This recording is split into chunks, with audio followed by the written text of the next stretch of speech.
লাগবো। থানার যৌথ অভিযানে কি সাফল্য এসেছে? আমরা অ্যাকচুয়ালি আজকে সিক্রেট ইনফরমেশনের ভিত্তিতে আমাদের মহিলা থানার থেকে মহিলা অফিসার, স্টাফ, ডিআর পুলিশ এবং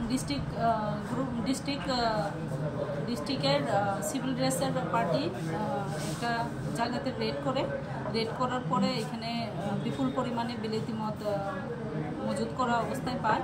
অ্যাকর্ডিংলি আমরা স্টাফ অফিসার তারা এগুলি সিজ করে থানাতে নিয়ে আসে।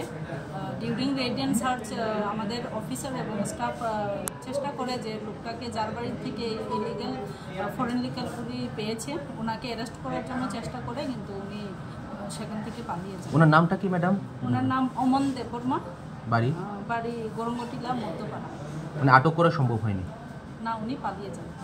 আগামীতে সামনে তো দুর্গাপুজো আসছে, তো এই ধরনের অভিযান জারি রাখার ক্ষেত্রে অবৈধ মদের বিরুদ্ধে আপনার কি বার্তা থাকবে?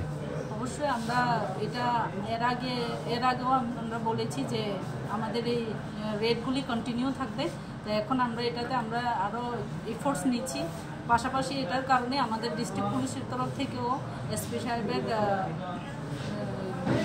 একটা ডিস্ট্রিক্ট সিভিল পার্টি অ্যারেঞ্জ করা হয়েছে, তো তারাও আমাদের সাথে এটাতে ফুললি হেল্প করছে। তো আশা করি আমরা আরও বড় সাফল্য পাবো এবং জনসাধারণকে এই ধরনের নেশার থেকে আমরা মুক্তি দিতে পারবো।